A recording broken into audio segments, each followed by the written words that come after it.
बिस्मिल्लाहिर्रहमानिर्रहीम। अस्सलाम वालेकुम नाज़रीन, आप देख रहे हैं दिलास स्टार। मैं हूं यासिर रशीद और स्टूडियो में मेरे साथ मौजूद हैं सीनियर सहाफ़ी राना मोहम्मद अजीम साहब। नाज़रीन, साबिक़ वज़ीर-ए-आज़म मियां मोहम्मद नवाज़ शरीफ की वापसी के फिर से बहुत से चर्चे हैं। वफाकी वज़रा बहुत सी राय रखते हैं, जबकि पाकिस्तान मुस्लिम लीग नून के अगर रहनुमाओं को देखें तो वो भी यही राय रखते हैं कि हो सकता है जल्द साबिक़ वज़ीर-ए-आज़म मियां मोहम्मद नवाज़ शरीफ वतन वापस आ जाएँ। अयाज सादिक साहब की गुफ्तगू सबने सुन रखी है कि मैं अगले महीने लंदन जाऊँगा तो हो सकता है मेरे ही साथ वो वापस आ जाए।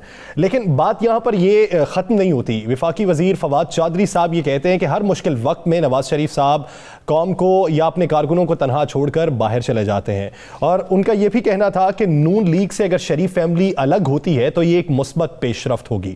आज अगर मुशीर दाखिला एहतसाब शहजाद अकबर साहब की गुफ्तगू सुने तो वो ये कहते हैं कि साबिक़ वज़ीर-ए-आज़म मियां मोहम्मद नवाज शरीफ का बरतानिया में स्टे जो है वो ख़त्म हो चुका है। हुकूमत उससे इनकारी है कि उनकी वीज़ा में तौसीह की जाए, इसलिए उन्होंने अदालत से रुजू कर रखा है। अगर अदालत हुकूमती फैसले को मान लेती है तो उन्हें वापस आना पड़ेगा। तो अभी इसी कश्मकश में कौन है, पाकिस्तान मुस्लिम लीग नून है, हुकूमत, या फिर खुद नवाज शरीफ साहब है? राना साहब की तरफ बढ़ते हैं। राना साहब, क्या जो अदालत में फैसला चल रहा है उसी की बुनियाद पे हुकूमत शोर मचा रही है या फिर हुकूमत वापस लाने के लिए तगोदो हकीकी तौर पे कर रही है? बिस्मिल्लाहिर्रहमानिर्रहीम। अस्सलातु वस्सलामु अलैका या सय्यदी या रसूल अल्लाह, अस्सलातु वस्सलामु अलैका या सय्यदी या हबीब अल्लाह। यासर, कल जब फवाद चौधरी सब गुफ्तगू कर रहे थे तो मैं पास ही था और उसके बाद ऑफ द रिकॉर्ड भी उनसे काफ़ी गुफ्तगू हुई हमारी, और हमने ख़बर लेनी होती है तो ख़बर भी ली। असल ख़बर ये नहीं है नवाज शरीफ आ रही हैं या नहीं आ रहे, ये तो मैं पहले बता चुका, नवाज शरीफ नहीं आ रहे और ना हुकूमत नवाज शरीफ को ला सकती है। ये बात ध्यान में रखना। मैं फिर बार बार एक चीज़ कहता हूँ, असल बात यह है कि जो फवाद चौधरी ने कहा कि 4 लोग नवाज शरीफ के को माइनस करके मिले, जी हमें रखें बस ठीक है, वो उन्होंने तो गलत किया। असल ख़बर यह है वो 4 लोग कौन थे। उन 4 लोगों में क्या कोई मारूफ शख्सियत थी? या सर मज़े वाली बात है, वो चारों मारूफ शख्सियत थी और उनमें से एक शरीफ ख़ानदान से तल्लुक़ रखती है, एक पोटोहार से तल्लुक़ रखती है, एक शख्सियत पोटोहार से तल्लुक़ रखती है, एक शख्सियत शरीफ ख़ानदान से तल्लुक़ रखती है, एक शख्सियत जो है वो गुजरांवाला सियालकोट साइड से तल्लुक़ रखती है, और एक शख्सियत जो है वो लाहौर डिवीज़न से तल्लुक़ रखती है। यानी 3 शख्सियात के बारे में तो मैं समझ सकता हूं कि अगर वज़ीर-ए-आज़म की नशिस्त के लिए नाम आए तो ये 3 शख्सियात के होंगे, हो सकते हैं। ठीक, उन्होंने अब मुस्लिम लीग नून के अंदर ना एक बहुत बड़ा, दूसरे लफ्ज़ में अल्फाज में कहते हैं, स्यापा शुरू हो गया। अब मुस्लिम लीग नून के अंदर जो चंद बड़े हैं उनको तो ये बिल्कुल वाज़े पता है कि मियाँ साहब नहीं आ रहे। मियाँ साहब की डील ढील या किसी और मामले पे कोई मामला भी तय नहीं हो सका। उन्हें यह भी पता है कि मियाँ साहब के हवाले से जो कुछ खुश फहमियाँ थी, जो कुछ चीज़ें ऐसी थी कि जिससे लोगों को मुतमिन किया जा सकता है, वो कहते हैं अवाम तो शायद उस पर उन चीज़ों में आ जाए, लेकिन उनको पता है कि वो आगे से मामला हल नहीं हुए। वो जो किसी और दरवाजे से किसी को मिलना चाहते थे वहाँ पर मुलाकातें भी नाकाम हो गई हैं। यासर, ये मैं आपको बिल्कुल मुसद्दक़ा बातें कह रहा हूँ। अब वो चीज़ें जो नाकाम हो गई हैं उसका चंद लोगों को तो पता है ना। जिन चंद लोगों को पता है वही पार्टी में बड़े अहम ओहदों पर भी हैं, वो पार्टी में भी नज़र आते हैं, प्रेस कॉन्फ्रेंस में भी नज़र आते हैं, वो बाकी दीगर जगहों पर भी नज़र आते हैं। तो अब उन लोगों ने अपनी सियासत भी करनी है, आगे सफ़र भी रखना है। वो मुस्लिम लीग नून को छोड़ भी नहीं सकते, वो मुस्लिम लीग में ही रहना चाहते हैं और मुस्लिम लीग में रहकर ही अपना आगे मुस्तकबिल को बेहतर बनाना चाहते हैं। तो ये मिलने वाले 4 अफराद जिनकी निशानदेही की है, मेरे पास जो इतलात है वो वही लोग, ये 4 लोग हैं। अब ये चारों जो हैं इनकी मुलाकातें एक नहीं, एक से ज़्यादा मुलाकातें हुई। यासर, ये भी मैं आपको बड़ी बात बताऊं, सही, एक से ज़्यादा मुलाकातें हो चुकी हैं, लेकिन एक से ज़्यादा मुलाकातों में भी वो मकासद उनको हासिल नहीं हो सके। उनको वाज़े तौर पे कहा गया है, ये वाज़े है कि हम किसी अदालती मामले पे या सर किसी और ऐसे मामले में अमल दखल नहीं देंगे। अच्छा राना साहब, मेरा एक सवाल है, क्या इन्हीं मुलाकातों की कहानी लेकर अयाज सादिक साहब ने मियाँ साहब को बताने जाना? अयाज सादिक साहब मियाँ साहब को कुछ और बताने जा रहे हैं। अयाज सादिक साहब बड़े एक मैं उनको जानता हूँ, बड़े डेड ऑनेस्ट आदमी हैं, नेक आदमी हैं।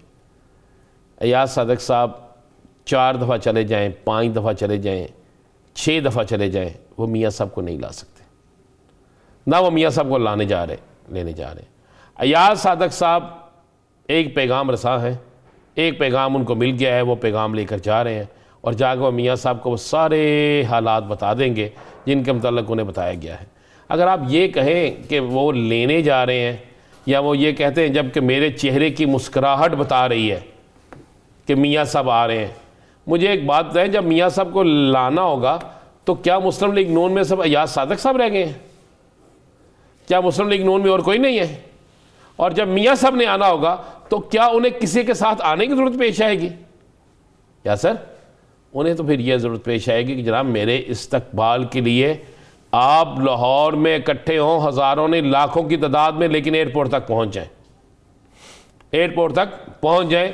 कहीं आप सुबह से निकले और मार रोड के इर्द गिर्द ही ना घूमते रहें।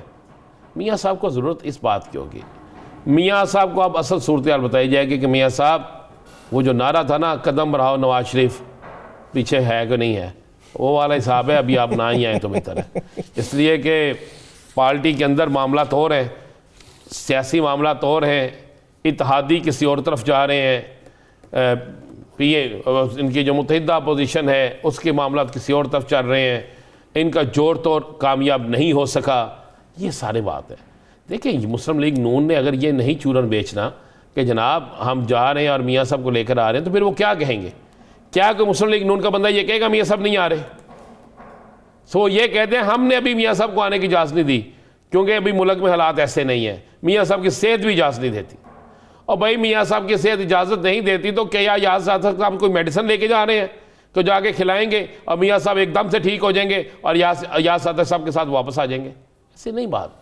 मैं आपको बिल्कुल दुरुस्त बात कह रहा हूँ, जो मेरे पास इंफॉर्मेशन है वो मियाँ साहब को कोई पैगाम देने जा रहे हैं और पैगाम यही है कि मियाँ साहब ये आराम करो, इलेक्शन आएगा तो फिर आना। देख लीजिएगा यार सर, ये मैं आपको बता रहा हूँ ये चीज़ें। अब मुस्लिम लीग नून के अंदर ये बड़ी खौफनाक चीज़ शुरू हो गई है कि जनाब वो चार कौन थे? अच्छा पता सबको है, चारों को भी पता है कि हमारा सबको पता है, लेकिन सारे कितने कमाल के लोग हैं, वो सारे एक दूसरे से पूछते हैं वो चार कौन है। चार बीच में बैठे होते हैं, फिर कोई पूछता है यार वो चार कौन है।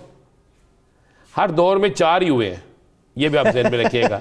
हर दौर में चार ही हुए हैं, चाहे वो इक्तदार का दौर हो चाहे अपोजिशन का दौर हो, चार ही हुए हैं। और उन चारों की कहानी कल बयान हो गई और हुकूमत ने अच्छा खेला कल। उस खेलने के बाद मुझे बताएं किसी तरफ से तरदीद आई है? सर राना साहब आप क्या समझते हैं, हुकूमत ये जो खेल रही है ये क्या शर्मिंदगी मिटाने के लिए नहीं खेल रही? पाकिस्तान तहरीक इंसाफ के अगर अंदरूनी सूरत हाल देखें, नूर आलम खान साहब का बोलना, शोकाज नोटिस का जाना, फिर वो उनका ये कहना कि परवेज़ खटक साहब मुझसे क्या पूछें, मुझसे पूछना है तो चेयरमैन पूछें, यानी इस तरह की जो अंदर से बातें अब उठना शुरू हो चुकी हैं, तो क्या इससे तवज्जो हटाने की कोशिश नहीं हो रही? बिल्कुल, देखें यही होता है, हमेशा खेल का असूल यही होता है कि अगर आपकी फील्डिंग अच्छी नहीं है तो आपकी बॉलिंग अच्छी हो, बॉलिंग अच्छी नहीं है बैटिंग अच्छी हो, ये खेल का असूल होता है एक। अब मुसाब तहरीक इंसाफ के अंदर की जो गुफ्तगू है, जो नूर आलम खान को शोकस नोटिस जारी करना, उससे पहले वज़ीर आज़म की परवेज़ खटक की तकरार, अब उन सब चीज़ों से तवज्जो हटाने के लिए जो हुकूमत के पास इंफॉर्मेशन थी, जो उनके पास मुसद्दक़ा इत्तलात थी, उन्होंने वो फैला दी। जब वो मुसद्दक़ा इत्तलात फैली तो सारी तवज्जो उस तरफ चलेगी। या सर याद करें, मैंने आपसे परसों हमने प्रोग्राम में जुमे के रोज़ प्रोग्राम में एक बात डिस्कस की थी और जुमेरात को भी ये कहा था कि आप कुछ दिन बाद आप देखेंगे कि इमरान खान परवेज़ खटक साहब की बहुत ज़्यादा वज़ीर आज़म साहब तारीफ़ करेंगे। याद है ये रिकॉर्ड का हिस्सा है ना, आज ही उन्होंने की है। मैंने कहा था कि बहुत से मामला बहुत सी जगहों पे तय हो गए हैं, अब परवेज़ खटक साहब भी खान साहब की तारीफ़ करेंगे। मैंने इसलिए वो कहा था कि कुछ अंदर की बातें कुछ लोग हमें बताने वाले थे जिन्होंने बता दी, तो ये सारे हो गए हैं। नूर आलम खान साहब वाला मामला भी कल तक नहीं तो परसों तक हल हो जाएगा। तहरीक इंसाफ के अंदर बहुत सी आवाज़ें उठ रही हैं, तहरीक इंसाफ के अंदर 2 से ज़्यादा ग्रुप मौजूद हैं। यस सर, ये मैं आपको मुसद्दक़ा बात कह रहा हूँ, 2 से ज़्यादा ग्रुप मौजूद हैं। लेकिन उन ग्रुपों ने जो ग्रुप है वो ये भी देखते हैं कि हमारा वोट बैंक जो है वो हमारा ज़ाती नहीं है, वो इमरान खान का वोट बैंक है। और हम इमरान खान से अगर लहदा होते हैं तो क्या हमें कोई और सियासी जमात जो है उसकी वजह से वोट मिलेगा? वो उन्हें नज़र आता है नहीं मिलेगा। तो फिर वो अंदर रह के वो उतनी करेंगे। देखिए एक तो अच्छी बात आप हमें मान लेनी चाहिए ना, पता नहीं क्यों नहीं टीवी पे बैठ के लोग ये बात करते, किसी भी सियासी जमात के खासकर मियाँ नवाज शरीफ साहब के सामने तो बोलने की कोई जरूरत नहीं करता था। अगर वज़ीर आज़म के इमरान खान की जमात के अंदर या उनके सामने कोई बोलने की जुर्रत कर रहा है और वो सुन रहे हैं और उसके बाद उसे कह भी रहे हैं जी हाँ ठीक है, तो फिर ये तो एक जमहूरियत के अंदर होता है, ये अच्छा है। लेकिन मैं आपको ये खबर दे दूँ कि नूर आलम खान साहब का मामला जो है वो 1 से 2 दिन में वाइंड अप हो जाएगा। तहरीक इंसाफ के अंदर 2 बड़े ग्रुप मौजूद हैं, लेकिन अभी तक किसी ग्रुप ने तहरीक इंसाफ से या इमरान खान से लहदा होने का सोचा भी नहीं है। देखिए, जहांगीर तरीन के मतलब कहा जाता था कि वो ग्रुप लहदा हो गया, उन्होंने अपनी प्रेस कॉन्फ्रेंस भी की, उन्होंने अपनी कुव्वत भी दिखाई, उन्होंने बहुत कुछ भी किया, लेकिन आज वो कहाँ खड़े हैं? आज भी वो वज़ीर आज़म इमरान खान के साथ खड़े हैं। तो उससे बड़ा ग्रुप दूसरा था परवेज़ खटक का। परवेज़ खटक साहब की आज तारीफ वज़ीर आज़म साहब के मुंह से, और परवेज़ खटक साहब का अब दोबारा वज़ीर आज़म के साथ कंधे से कंधे मिला के चलना। कल जब आप हम प्रोग्राम में बैठेंगे तो उस वक्त तक आपको और नई चीज़ें मिल जाएंगी। परवेज़ खटक साहब भी बड़े खुश होंगे। चले राना साहब, फिर आगे बढ़ते हैं और बात कर लेते हैं सोशल मीडिया पे फैलने वाली बात, जो सोशल मीडिया से अब सियासतदानों की ज़ुबान पे भी आ चुकी है। तो उस पर तफसीली बात करेंगे सदारती निज़ाम के हवाले से, लेकिन एक ब्रेक लेनी है, बाद वापस आएंगे तो गुफ्तगू को यहीं से शुरू करेंगे। नाज़रीन, स्टे विद अस।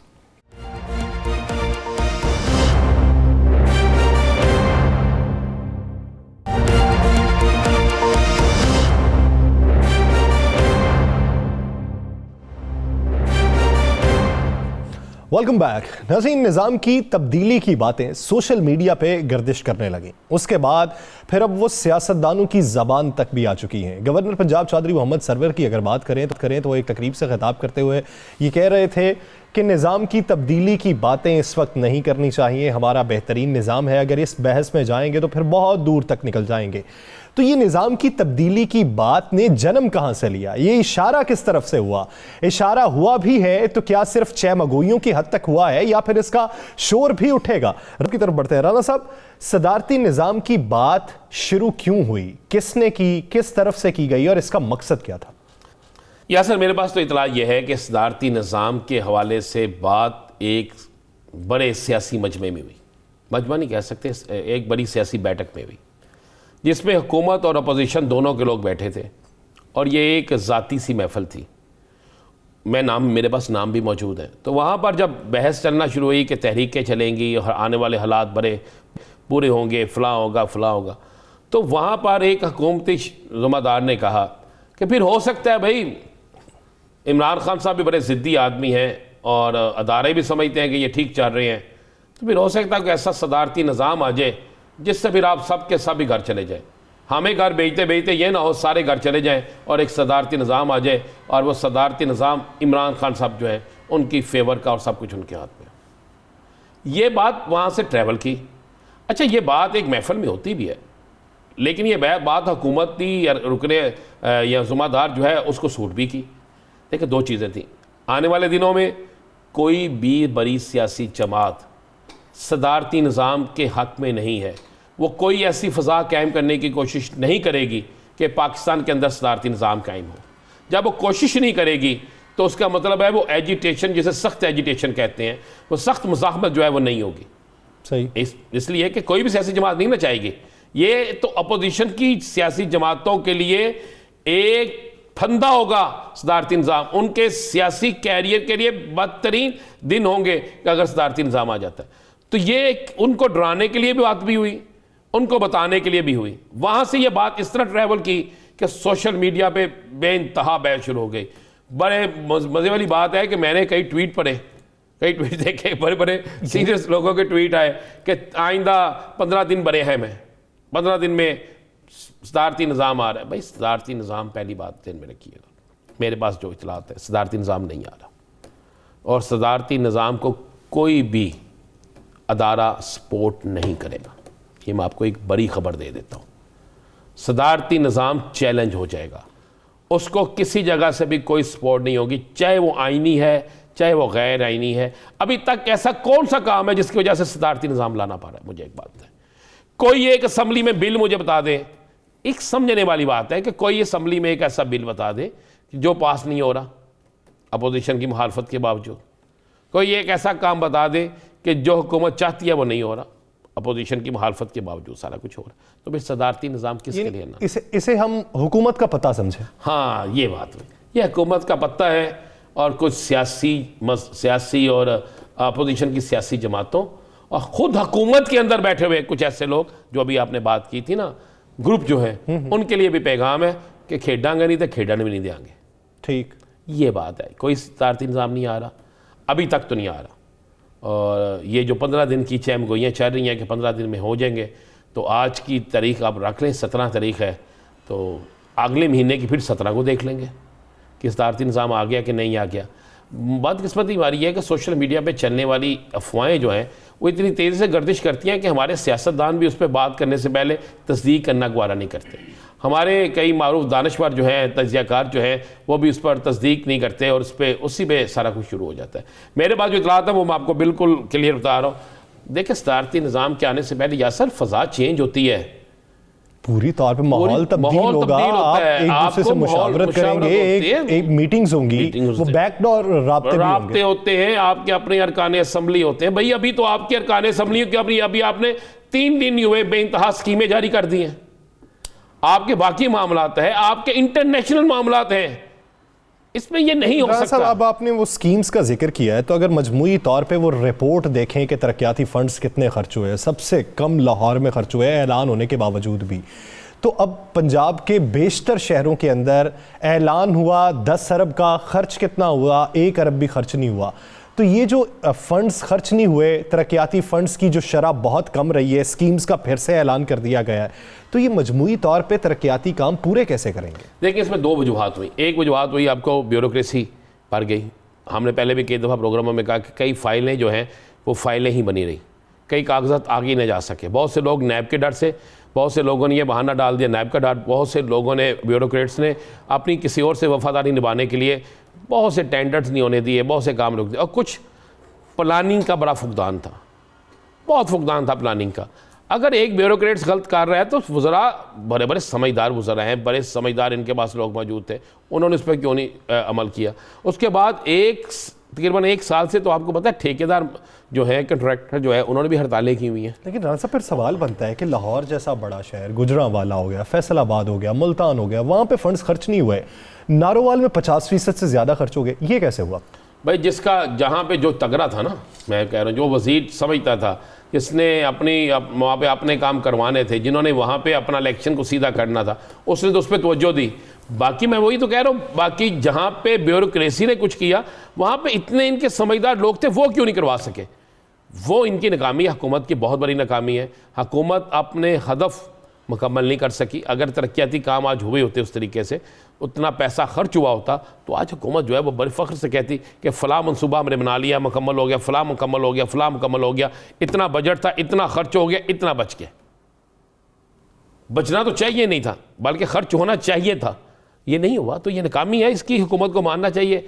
आज मेरी इत्तला ये है कि आज इस सिलसिले में एक मीटिंग हुई है, कल फिर एक बड़ी अहम मीटिंग है, और उसमें ये तमाम हदफ जो थे जो मुकम्मल नहीं हो सके, क्यों लाहौर में तरक्याती काम उस तरह नहीं हो सके, क्यों अहम अजला जो हैं वो इससे महरूम रहे, इसकी वजूहात क्या आती है, हुकूमत की इतनी ऐसे नहली कह लें या बाद इंतज़ामी कह लें, क्या थी इसकी वजूहात, वो सारी चीज़ें सामने आ जाएंगी। और इसका नुकसान किसी को नहीं हुआ, अपोजिशन को फ़ायदा हुआ, हुकूमत को नुकसान हुआ।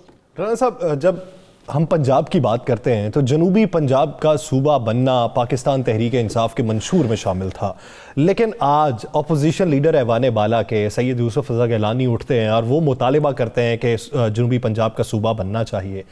तो ये पाकिस्तान तहरीक इंसाफ की नाकामी नहीं है कि इतने सालों में सिर्फ एक सेक्रेटेरिएट बना और अब वही मुद्दा अपोजिशन उठाए और अपोजिशन उस पर पॉइंट स्कोरिंग करने लगे? नहीं, एक सेक्रेटरी नहीं, हाल आप कह सकते हैं, वहाँ पे बहुत सी तब्दीलियाँ आई, बहुत कुछ हुआ, बड़ा फंड्स वहाँ पे खर्च हुए। आप फंड्स की रेशो देखें ना, वहाँ पे देखिए, एक सिस्टम बिल्कुल अलहदा कर दिया गया, सारा कुछ हो गया। लेकिन मुझे एक बात बताएं, आप क्या समय यूसुफ रज़ा गिलानी साहब हों, शहबाज शरीफ साहब हों, शाह महमूद कुरैशी साहब हों, सारे हमारे लिए बड़े मुहतरम हैं, क्या एक सूबा बनाना, एक अलहदा सूबा बनाना इतना आसान है? मैं वही बात कर रहा हूँ ना, पाकिस्तान तहरीक इंसाफ नहीं बना सकी, लेकिन अब मंशूर में उनकी शामिल है, अब उस पे पॉइंट स्कोरिंग अपोजिशन करेगी। सर, ये सबके मंशूर में शामिल है, ये सब सियासी स्कोरिंग करेंगे। अभी कई सालों तक ये सूबा नहीं बनेगा। ये ज़रूर हो गया कि वहाँ पर एहसास महरूमी किसी हद तक कम हो गया है, वहाँ पे रिकॉर्ड तरक्याती काम शुरू हो गए हैं, वहाँ पर आईजी के इख्तियारात एक अलहदा हो गए हैं, वहाँ पे सेक्रेटरी, होम सेक्रेटरी, ऐसे इख्तियारात वहाँ पे तकसीम कर दिए गए हैं। वो लोग जो लाहौर में आते थे अब उन्हें लाहौर नहीं आना पड़ता। ये बहुत सी चीज़ें होंगी हैं, ये वक्त के साथ साथ होगा, आहिस्ता आहिस्ता होगा। अगर आप कहें कि फौरी तौर पर सुबह देखें, उसके लिए आपको इंतज़ामी अमूर जो है वो कई साल लगते हैं यासर, फिर उसके अलावा बजट होता है, उसके अलावा एनएफसी जो आपका है वो देखिए ना इवार्ड कहाँ कहाँ पे जाएगा, उसके लिए उस सूबे का बजट इवार्ड क्या होगा, उस सूबे की हदूद क्या होंगी, हदूद तो बन जाएंगी, सारा कुछ बन जाएगा, इंतजामी ढांचा बन जाएगा, एक बजट लहदा होता है, बहुत सी चीज़ें होती हैं। ये सियासी जमातों के लीडर तकरीरें तो कर देते हैं असम्बली में, लेकिन असल हकायक या इन्हें इल्म नहीं होता या ये अवाम को बताना नहीं चाहते। ये देखें, आप किसी फोरम पे आके ये बात तो करें कि एक अलहदा सूबा बनाने के लिए क्या क्या चीज़ें चाहिए। आप मुस्लिम लीग नून को बुला लें, वो भी कहेंगे जनूबी पंजाब बनना चाहिए। आप पीपल्स पार्टी को बुला लें, वो भी कहेंगे बनना चाहिए। तहरीक इंसाफ को बुला लें, वो भी कहेंगे बनना चाहिए। फिर रास्ते में रुकावट क्या है? क्या तीनों जमातों में से कोई एक जमात है जो कहती है कि नहीं बनना चाहिए? नहीं। तीन तो फिर रुकावट क्या है? कोई रुकावट नहीं। रुकावट ये है कि आपको बहुत सी चीज़ें तय करना पड़ती हैं। एक नए सूबे के लिए पूरा एक नया ढांचा बनाना पड़ता है। आपने उसको कितना फंड्स देना है, आपने वहाँ पे कितना बजट रखना है, उसको आपको पाकिस्तान जो एनएफसी अवार्ड मिलता है उसमें उसका कितना हिस्सा होगा, फिर उसकी आबादी का तनासब क्या होगा, फिर वहाँ पर क्या क्या चीज़ें होंगी। फिर उसके बाद सियासी जमातें बड़ी लाल देखें, सियासी जमातें माजरत से अब हर तीनों बड़ी जो सियासी जमातें हैं पंजाब के अंदर, पीपल्स पार्टी, तहरीक इंसाफ और मुस्लिम लीग नून, ये देखेंगे तो पहले ये है ना कि जनाब जनूबी पंजाब का सूबा बनता है तो उस पर किसको फ़ायदा मिलता है? तहरीक इंसाफ को तो अभी नहीं मिलता। नहीं, आप फ़ायदे के लिए तो तमाम सियासी जमातें लगती हैं, फ़ायदे के लिए तो बात की गई है, ये पॉलिटिकल पॉइंट स्कोरिंग तो है ही। उसके साथ साथ जो उधर का धड़ा है, अगर पाकिस्तान पीपल्स पार्टी आवाज़ बुलंद करती है तो सिंपैथी तो होगी। देखिए होगी, बिल्कुल होगी, लेकिन मैं फिर वही कह रहा हूँ कि ये इतनी है बस, ये तीनों जमातें करती रहेंगी। अभी सूबा बनने में बड़ा टाइम लगेगा। अभी सूबा आज शाह महमूद कुरैशी साहब ने कहा ना हमारे पास अक्सरियत नहीं है, तो तीनों जमातों को इकट्ठा करके किसी पार्लियामेंट में कह दें कि जनाब जो इसकी मुखालफत में है वो साइड पे हो जाए। तीनों में से कोई भी मुखालफत में नहीं होगा। साहब आगे बढ़ते हैं, फिर पीडीएम पे बात कर लेते हैं। पीडीएम का अगर मौजूदा अहाता किया जाए तो खबरें ये भी हैं कि 23 मार्च के जो लॉन्ग मार्च का ऐलान था उस पर कुछ जमातों ने तहफ़्फ़ुज़ात का इज़हार कर दिया है। तहफ़्फ़ुज़ात कुछ ये कि सिफारिशात कुछ पेश की हैं कि तारीख़ तब्दील कर ली जाए, जबकि सीईसी पाकिस्तान पीपल्स पार्टी की वो भी अपने लॉन्ग मार्च को देखने जा रही है। तो आपको क्या लगता है कि पीडीएम 23 मार्च को लॉन्ग मार्च करे? मैं आपको ये बता दूँ, 23 मार्च को लॉन्ग मार्च करें या ना करें, 23 मार्च का लॉन्ग मार्च 23 का हो, 22 का हो, 21 का हो, 26 का हो, ये मुत्तहिदा अपोजिशन का आखिरी लॉन्ग मार्च होगा। मैं आपको एक बड़ी खबर दे देता हूँ।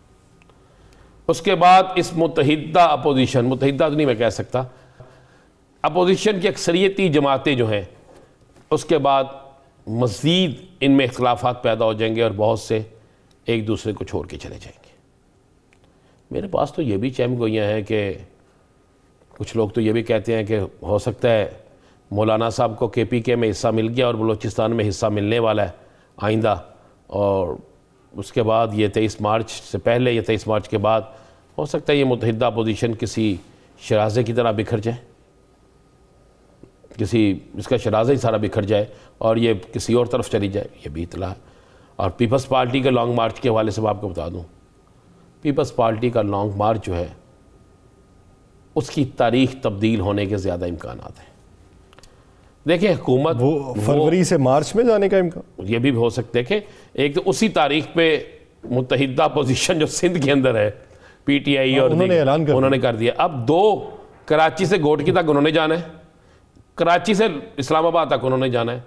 अब किस तरह हो सकता है कि मौजूदा हुकूमत किसी सूबे में हो और उसका भी जुलूस हो और पोजीशन का भी हो और टकराव का भी खतरा हो, तो फिर हमेशा पीछे हुकूमत को हटना पड़ता है। यानी ये तो फिर इस तरह ही हुआ ना कि घर वाले भी घर पे नहीं है, जो मेहमान है वो भी घर तक नहीं पहुंच सके। अगर खुदा ना हास्ता ये कोरोना की लहर ज़्यादा फैल जाती है जो सिंध में इस वक्त सूरत हाल है, तो फिर पीपल्स पार्टी कभी रिस्क नहीं लेगी। वो अपनी देखें वो किस तरह हो सकता है कि वो एक सूबे में जहाँ बेइंतहा तेज़ी से कोरोना फैल रहा हो, फिर उस सूबे में वो कहें कि जनाब यहाँ से जुलूस लेके जाना है।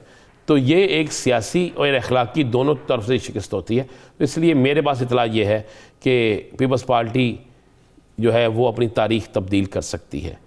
हो सकता है खाली तारीख तब्दील ना करे और भी कुछ चीज़ें तब्दील कर दे। और जहाँ तक मौलाना साहब की बात है, और भी कुछ से इशारा किस तरह? ये ज़रा आने वाले दिनों में आपको बड़ी खबर देंगे। बस मैं आज बता दूँ और भी कुछ चीज़ें तब्दील कर सकती है वो, ठीक है। आने वाले दिनों में आपके पास बड़ी खबर आ जाएगी। और मौलाना साहब का बता दूँ, ये PDM का आखिरी मार्च होगा। ये मैं आपको मुसद्दका चीज़ बता रहा हूँ। अगर ये मार्च होगा तो ये PDM का आखिरी मार्च होगा। उसके बाद PDM जो है वो तकसीम हो जाएगी। यानी अगर 23 मार्च या मार्च के अंदर PDM का लॉन्ग मार्च होता है तो ये आखिरी मार्च होगा और उसके बाद ये तमाम जमातें बेशतर नुकात के ऊपर तहफ़्फ़ुज़ात का इजहार करते हुए अलहदा हो जाएंगी। नाज़रीन, दीगर सियासी मंजरनामे पर बात करेंगे एक शॉर्ट ब्रेक के बाद। कहीं नहीं जाइएगा, स्टे विद अस।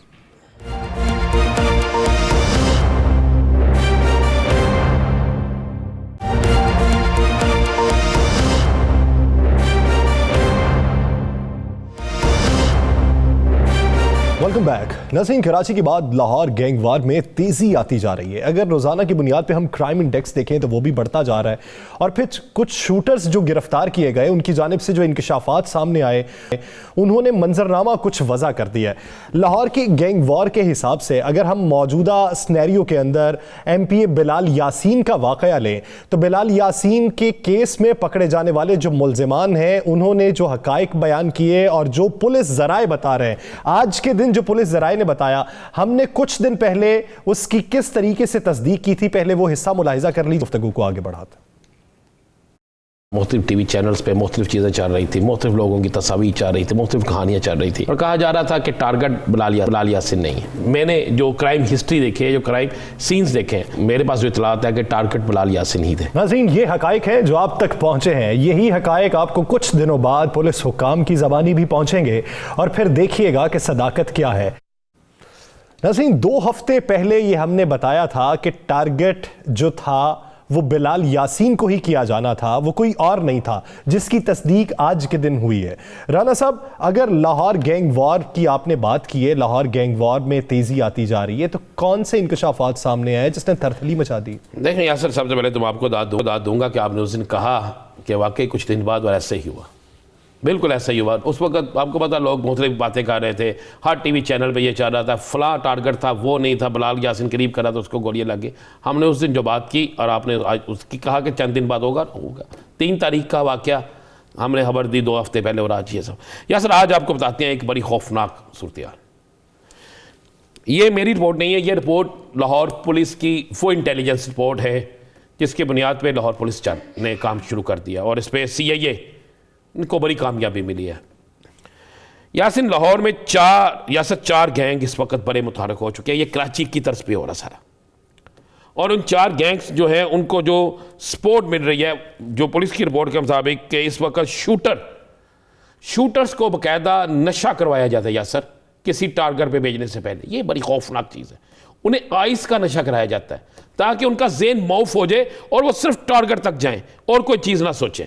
फिर उनसे टारगेट करवाया जाता है, फिर टारगेट से जब वापस आते हैं तो यह सारा कुछ है। ये जो 2 मुल्ज़मान पकड़े गए बिलाल यासीन वाले वाक़े पे, जो मियाँ शफकत DSP CIA ने पकड़े, उस पिस्टल की मदद से जो पिस्टल गिर गया था, इन दोनों ने भी आइस का नशा किया हुआ था। इनकी जो इन्वेस्टिगेशन में चीज़ें सामने अब पता चला है कि पुलिस की इन्वेस्टिगेशन के मुताबिक सबसे बड़ा गैंग जो लाहौर में है, जो इस वक्त गैंग वार में शूटर मुहैया कर रहा है, वो सूदा मुदा 2 भाई हैं। इनका गैंग है जो इस वक्त बेइंतहा लोगों को सप्लाई दे रहे हैं, शूटर इनके पास है। उसके बाद दूसरा जो है वो मियाँ विक्की साहब का नाम आया कि मियाँ विक्की जो है, मियाँ विक्की भी है। और मियाँ विक्की के हवाले से आज ये खबरें चल रही थी कि उनके रेड वारंट जारी हो गए। चले मैं आपको बड़ी खबर देता हूँ, अभी रेड वारंट जारी नहीं हुए। रेड वारंट जारी करने के लिए उन्हें दुबई से पकड़ने के लिए 1 से 1.5 माह चाहिए। अभी पुलिस ने लिख के भेजा है उनका नाम और उनके भाई का नाम, और मेरे पास जो इतलात है वो अभी 1.5 से 2 माह लग जाएंगे उनके लिए। दूसरा, वो ये वारंट 2 जगह जाएंगे। एक जाएंगे ईरान, जहां पर मोहसन जो है एक और शख्स जिसका नाम आया मोहसन मल्लू वाला, ये ईरान में बैठा है। इसको पकड़ने के लिए ईरान जाएंगे। ईरान और दुबई के साथ इनका मुआहदा है, लेकिन इससे 1 से 1.5 माह लग जाएगा। राना साहब, सवाल आगे मैं आपको चलता हूं। मियां विकी का बिलाल यासीन से तनाज़ा किस बात पे? वो पुलिस के मुताबिक कि जनाब वो आने वाले दिनों में कुछ सियासी इख्तलाफात भी थे और वो समझता था कि बिलाल यासीन मेरे रास्ते की रुकावट है। ये उनका कहना है, जो शूटर से उन्हें पता चला है। अब इसमें हकीकत क्या है ये तो वो आके सामने आएंगे तो पता चलेगा। मुझे तो ये भी पता चला है कि बड़े बड़े तगड़े लोग इस मामले में पड़ गए हैं, इसलिए मामला काफ़ी हद तक स्टॉप हुआ है। अब यासर यहाँ पे जो 4 गैंग थे, अब मैं ज़रा हम वो इंकशाफात करते हैं। एक सुदामुदा जो है वो आ गया, एक जो है वो मोहसन मल्लू वाला ये आ गया, उसके बाद नोमी भट्ट बिलाल भट्ट ये इछरा में है, ये गैंग चला रहे हैं। इनके गैंग के बाद जो है वो आ रहा कुन्नो जिसका नाम बड़ा कल एक प्रेस कॉन्फ्रेंस में भी लिया गया और उसका उन्होंने तरदीद की कि मैंने ऐसा नहीं किया। अब पता चला है कि कुन्नो जो है वो पाकिस्तान में मौजूद है और बलोचिस्तान और सिंध इनके दरमियान यहाँ पे है, और कुन्नो जो है उसके पास भी बेइंतहा शूटर मौजूद है।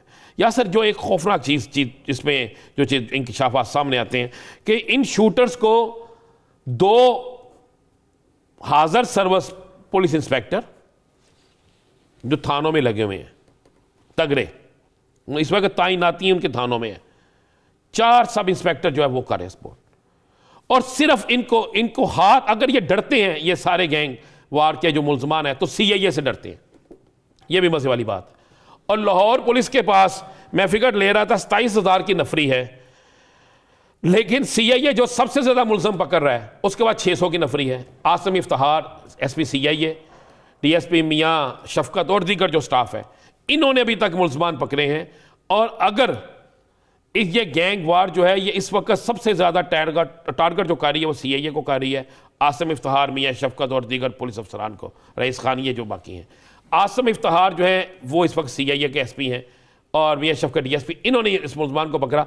अब 600 की नफरी वाला स्टाफ अगर पकड़ सकता है तो बाकी पुलिस क्यों नहीं पकड़ सकती? ये सवाल ब्रेक पे जाना है, सवाल यही बनता है, क्या आपको लगता है कि जब इतने इंकशाफात सामने आए, पॉइंट आउट कर लिए गए कि कितने यहाँ पे ग्रुप्स हैं जो गैंग की सूरत में दहशतगर्दी भी फैला रहे हैं, लोगों को निशाना भी बना रहे हैं, क्या ओवरकम कर पाएगी पुलिस? देखिए, पुलिस उसी सूरत में कर पाएगी अगर वो अपने उस स्टाफ को, जो स्टाफ पकड़ रहा है CIA, उसको थोड़ा सा मजबूत कर दें, उनको इख्तियारात दे दें, उनको नफरी दे दें, उनको कर दें, तो आप समझ लें कि ये गैंग वार ख़त्म हो जाएगा। अगर ये नहीं करते तो फिर आप जहन में रखिएगा कि आखिरकार रोज़ाना शूटर, और ये शूटर्स के इलाके हैं शफीकाबाद, बदामी बाग, भगतपुरा, भगवानपुरा, अंदरून शहर और ये इछरा, ये शहर है इलाके। सही, फिर ये मुमकिन नहीं होगा ना, मुमकिन नहीं होगा। CIA को मजबूत करने की जरूरत है, और अगर CIA को मजबूत कर लिया जाता है तो इन शूटर्स पे भी ओवरकम किया जा सकता है और क्राइम इंडेक्स को नीचे लेके भी आया जा सकता है। नाज़रीन, एक शॉर्ट ब्रेक के बाद आएंगे, कोरोना के फैलाव पे बात करेंगे। डॉक्टर नौशीन हामिद साहिबा हमारे साथ मौजूद होगी, कहीं नहीं जाइएगा, स्टे विद अस।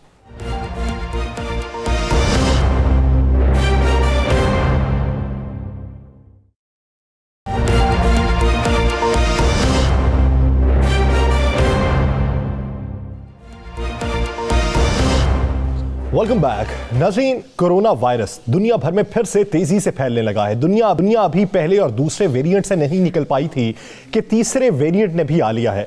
पाकिस्तान की अगर सूरत हाल देखें तो मजमूई तौर पर पाकिस्तान में पॉजिटिव केसेस की शरह 8.71% है। पहले नंबर पर देखें तो पंजाब में सबसे ज्यादा केसेस रिपोर्ट हुए हैं, दूसरे नंबर पर सिंध है, तीसरे नंबर पर अगर हम देखें तो इस्लामाबाद है, चौथे नंबर पर खैबर पख्तूनख्वा है, पांचवें पे बलूचिस्तान, छठे पे आज़ाद कश्मीर और सातवें पे गिलगित बल्तिस्तान है। आज NCOC का अहम इजलास भी हुआ जिसमें मुस्तकबिल की सूरत हाल का तयन किया गया है, हिकमत अमली भी तरतीब दी जानी है। तो अब देखना यह है कि इस वक्त सूरत हाल किस नहज पर है और ये जो ओमाइक्रॉन वेरिएंट है ये किस हद तक खतरनाक है, और इसको देखते हुए आने वाले दिनों में क्या एहतियात पहले जैसी होगी, क्या वैक्सीनेशन की तादाद फिर से बढ़ाई जाएगी, उसके मैकेनिज्म को फिर से ज़ेरे गौर लाया जाएगा। इसी बात करने के लिए हमें ज्वाइन किया है पार्लिमानी सेक्रेटरी बराए कौमी सेहत डॉक्टर नौशीन हामिद साहिबा ने। डॉक्टर साहिबा, बहुत शुक्रिया आपके वक्त का।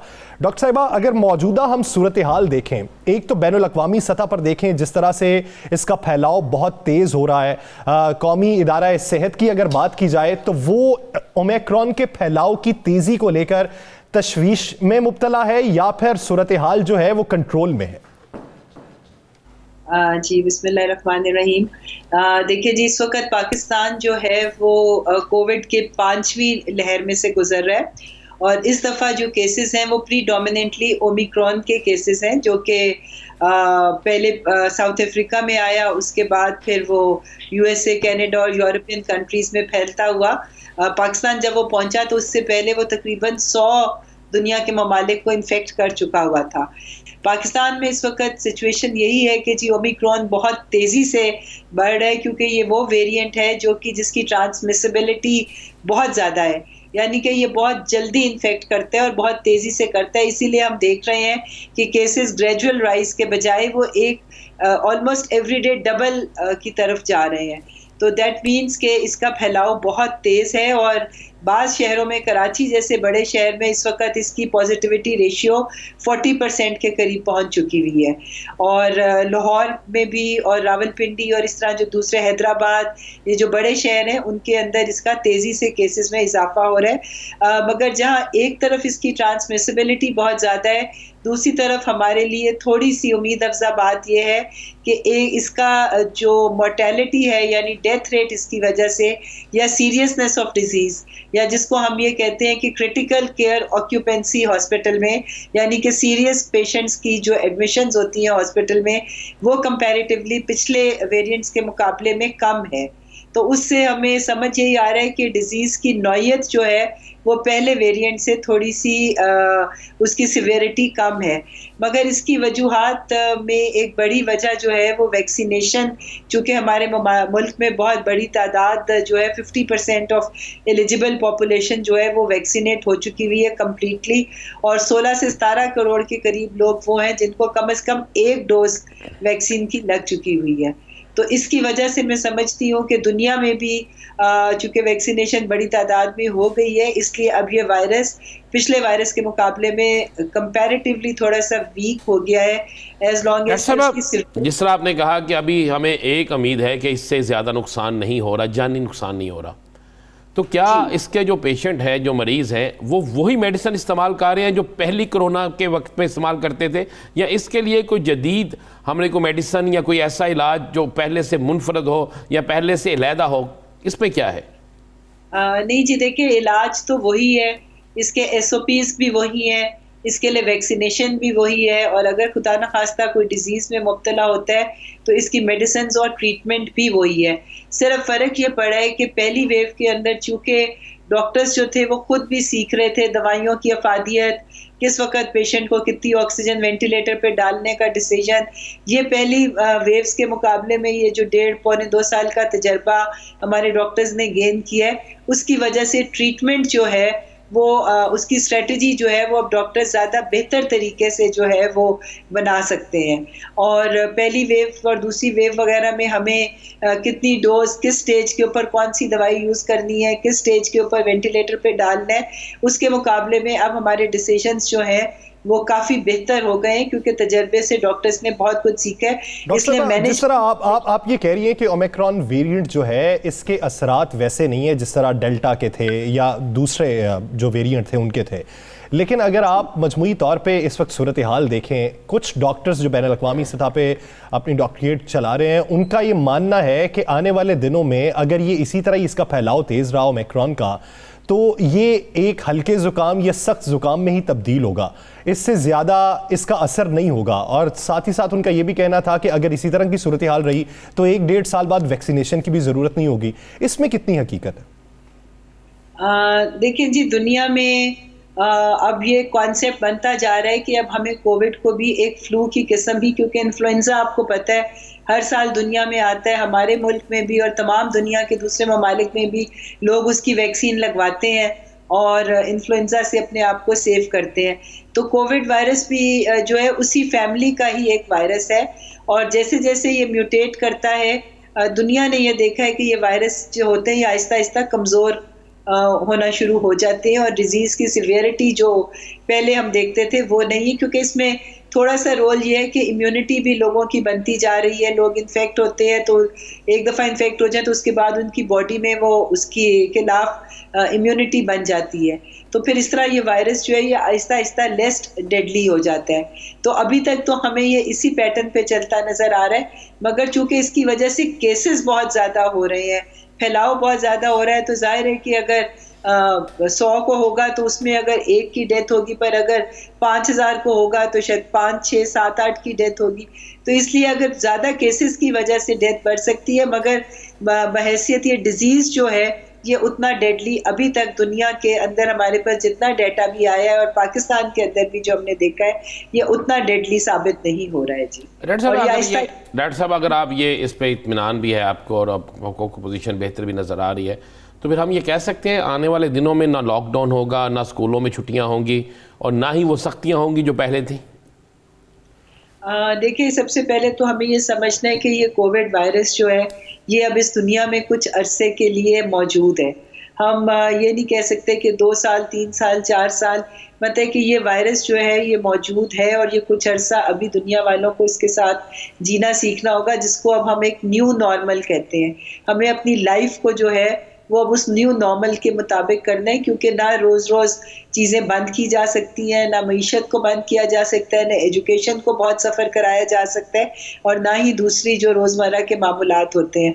मगर हम इसके साथ उसी सूरत में एक कंफर्टेबल उसको अपने आप को उस एनवायरनमेंट में सर्वाइव कर सकते हैं अगर हम कुछ बेसिक चीज़ें अपनी ज़िंदगी में शामिल कर लें, और उसके अंदर पब्लिक प्लेसेस पे जाते हुए मास्क का इस्तेमाल, टाइमली वैक्सीनेशन जो है, जब तक डॉक्टर्स हमें इस चीज़ की नहीं बताते कि अब हमारी इतनी हर्ड इम्यूनिटी हो गई हुई है कि अब हमें वैक्सीन की ज़रूरत नहीं है, तब तक उस अरसे तक हमें इन सारी डॉक्टर साहब, आप ये देखें कि आज से अगर 4-5 माह हम पहले चले जाएं तो मैस वैक्सीनेशन सेंटर्स बेशतर जगह पे कायम थे और वहां से वैक्सीनेशन हो रही थी और तादाद में खातर खा इजाफा हो रहा था, लेकिन अब उस रफ्तार में कमी वाक़ई हुई है। तो क्या इस रफ्तार से हुकूमत मुतमईन है? दूसरा, ये बहुत से लोगों को अभी भी इबाम है कि जगह जगह घर घर जाकर वैक्सीनेशन होती है अब, लेकिन बेशतर जगहों पे अभी तक घर कोई नहीं पहुंचा। आप किसी ने पहली एक डोज किसी और वैक्सीन की लगवा रखी है, वो दूसरी डोज के लिए अभी एक दूसरे से फोन कॉल्स पे पूछता है कि वैक्सीनेशन कहां से होगी। तो इस मैकेनिज्म को बेहतर करने पर कितना जोर दिया जा रहा है? बिल्कुल जी, देखिए, वैक्सीनेशन ड्राइव को जो है वो बिल्कुल हुकूमत इस वक्त तमाम हिकमतें अपना रही है जिससे हम इसको तेज़ कर सकें। आज भी जो है वो 7 से 8 लाख डोजेस जो हैं वो लग रही हैं। हाँ, बीच में हम लोगों ने बिल्कुल 15 लाख 16 लाख के टारगेट पर डे को भी अचीव किया था। उस वक्त हमारी ये डोर टू डोर और मोबाइल वैक्सीनेशन कैंपेन्स जो थी वो स्पेशल ड्राइव्स की गई थी। अब भी इंशाल्लाह ताला इसी पैटर्न के ऊपर हमें अपनी वैक्सीनेशन को आगे बढ़ाना है, क्योंकि हमारा टारगेट यही है कि हम मार्च के एंड तक अपनी 70 to 80% जो हमारी एलिजिबल पॉपुलेशन है उसको फुली वैक्सीनेट कर दें। जब इतनी बड़ी तादाद में आपकी कौम जो है वो वैक्सीनेट हो जाती है तो डेफिनेटली फिर वबा को कंट्रोल करने में बहुत बड़ी मदद मिलती है जी। मौसम इस पे असरअंदाज नहीं होता। उम्मीद करते हैं कि हम जल्द ही इस वबा के दौर से निकल जाएंगे, कुव्वत मुदाफ़ियत अपनी बढ़ाएंगे और SOPs पे अमल दरामद भी करेंगे। बहुत शुक्रिया डॉक्टर नौशीन हामिद साहिबा इस हवाले से अपना वक्त देने के लिए। नाजरीन, लास्ट स्टार से मुझे और राना अजीम साहब को दीजिए इजाज़त। अपना बहुत सा ख्याल रखिएगा। अल्लाह ने के बाद।